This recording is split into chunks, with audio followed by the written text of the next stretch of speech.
Alors, je voudrais vous dire d'abord que c'est un sujet tout à fait simple à évoquer pour moi.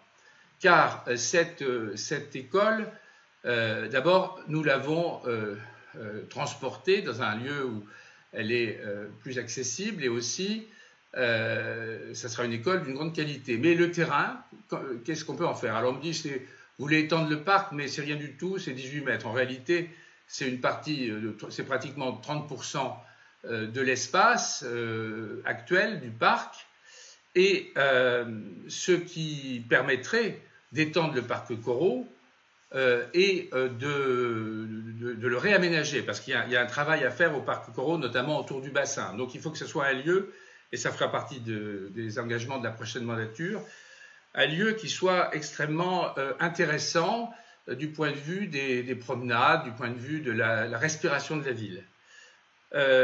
Pour le reste, alors le reste doit être équilibré financièrement, mais bien entendu, il y a aussi des projets d'équipement qui doivent être installés à Chenevière. J'ai parlé d'une maison de l'animal et du biotope, et également nous sommes en discussion avec la résidence Arepa, vous savez que la fusion, le vieillissement des générations fait qu'il faut prévoir des places plus nombreuses pour les personnes âgées, les seniors. Donc nous avons la possibilité également de développer cette résidence.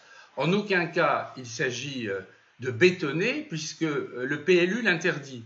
C'est le PLU que j'ai fait voter. Notre projet, c'est de rendre cet espace attractif, c'est d'en développer un usage qui permette d'y installer des équipements publics, et tout en trouvant un équilibre financier à l'opération, et en respectant bien entendu les règles du PLU, donc aucune densification urbaine.